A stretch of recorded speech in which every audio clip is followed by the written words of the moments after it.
Hey everyone and welcome back. We're going to be talking about how do you pick a typeface. But the first thing that comes to mind when I'm thinking about picking a typeface is the emotion of type. Now that may seem like a weird way to think about typefaces because, typefaces can't feel, but they definitely do have their own mood or personality. Now the mood of a typeface is a very important part about how it should be used. You'll notice that some different typefaces have strikingly different moods. Some typefaces are very formal or traditional. Others seem more light and modern. And a lot has to do with the way that typeface has been designed. Sometimes it could be that there's a lot of contrast within that typeface like we saw before. Or sometimes typefaces just have really distinct moods like we've seen in some display typefaces.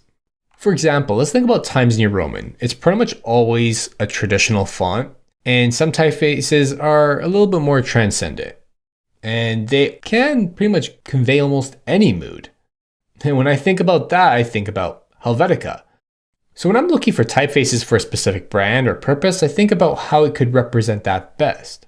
Some typefaces could be perfectly suited for a fintech company or a bakery, or like the Swedish furniture company over here that we just came up with before. Typefaces can really help to represent and reinforce the voice of a brand. Now, let's see how we can choose our own typefaces based off of a mood in a couple of different scenarios. We're going to jump right into the Figma in our next lesson.